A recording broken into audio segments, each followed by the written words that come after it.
So we talked about in the introduction the story of Samuel and how God doesn't necessarily speak to us through that kind of very loud, explicit name calling the way he called Samuel. I think that our call from God comes through the story of our lives. And sometimes we can only see it as we look back on our lives. So that's part of what we're going to do is tell a little bit about our lives.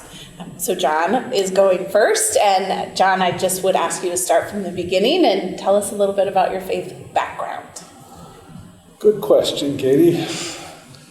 I grew up in a very Christian household. My mom's family came from a long line of Methodist preachers. My dad's family was seriously Scotch-Irish Presbyterian when they came to this country. And we went to church every Sunday. We did family devotions at night. We prayed together. Faith was talked about. Church was important. We hosted adult Bible studies. I remember watching my parents do that in the home. And yet, my experience of the church, of Christianity, was very ecumenical as I grew up. Although I was baptized as a Methodist, by the time I was confirmed, we were solid Presbyterians. I often, probably more times than I went to my own church, went to the Episcopal Church because that's where my high school friends went. I went to a very liberal Judeo-Christian high school in which religion classes were required, and they were extremely liberal. I remember learning biblical criticism as a ninth grader. And yet I was involved with Young Life, which is a fairly conservative evangelical operation during that same time. I went to a historically Baptist college, in which I also took a lot of religion courses, which were on the liberal side, and yet was involved during college in fairly conservative Bible studies with friends. My one grandmother was a very conservative, flowery Pentecostal type, and my other grandmother was very serious Methodist Anglican, but almost a deist in her approach.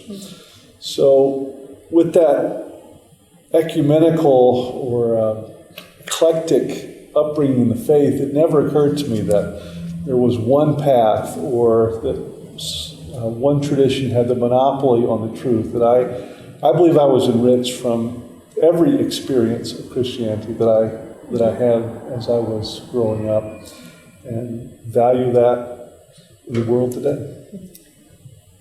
Well, even though you're saying there's not one path, was there one moment that God became a warm presence to you, or really became alive to you? Great question. Thank you, John. I don't remember a time that I did not believe in the existence of God, that I did not believe that Jesus Christ was the way or the path to God. I can remember being in church when I was 4 years old and looking at all the symbolism in the sanctuary and feeling very comfortable and at peace. And yet there was a time when God became alive to me, I think, or became a warm presence. When I was 12 years old, I had open heart surgery. That was a congenital heart defect that was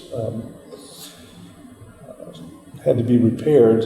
And so during that period of time, I learned what trust was, what faith was. I had to trust God for my life, literally. But when I was 15, I went to church camp. And I can remember very clearly at church camp, the fellow made this melodramatic presentation, and he said, if Jesus Christ, you need to decide whether Jesus Christ was a liar or a crazy man, or was he who he said he was. And of course, because I grew up in the church, I knew who he said he was. And then they sent us out on that church camp night, and it was a lovely night. The stars were twinkling, there were a few clouds in the sky blowing through, the wind was cool and crisp, the pine trees were swaying in the wind, and I was sitting on a boulder under a rock. And I remember thinking very clearly that it was just so beautiful. The world was so beautiful. And my logic went, if God could create such beauty in the world, then God's path, God's way, must be the most beautiful path to take. And so that night, I don't believe I became a Christian that night, but I did make an intentional decision to become a disciple of Jesus Christ, and trusted that his path was the path to this beautiful Creator who had created splendor. So my transformation was that of beauty, it was that of joy, it was that of peace, because I wanted to follow and trust the same God who is at work in creation. I love that idea of kind of being called by beauty. I don't think I've thought of it that way before, but God's creation calling you into that goodness. Although very Coloradan, way before you moved here. A psychologist probably could connect the dots. That I was attracted to the beauty of Colorado. Right.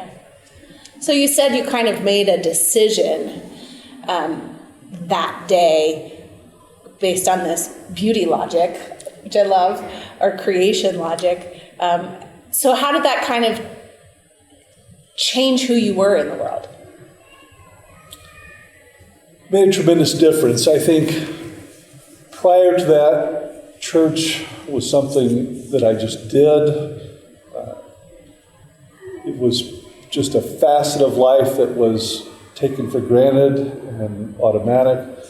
I think following that transformative experience, God came alive to me, my faith came alive, my church life became important to me. Worship was very much transformed. Instead of just an hour of sitting and listening to the minister talk, it became a worshipful experience to me, an opportunity to go and express my gratitude to God instead of partly resenting going on Sunday morning. I looked forward to it. Yeah. Of much surprise, even during my college years, when most of my friends were sleeping late and not feeling so good on Sunday morning after being out late, I think almost every Sunday morning I set my alarm and went to church, because it was for me an opportunity to express my gratitude and experience the joy of a relationship with God and worship. And the way I viewed things changed. Reading the newspaper became not just an academic exercise or something that I did in the morning.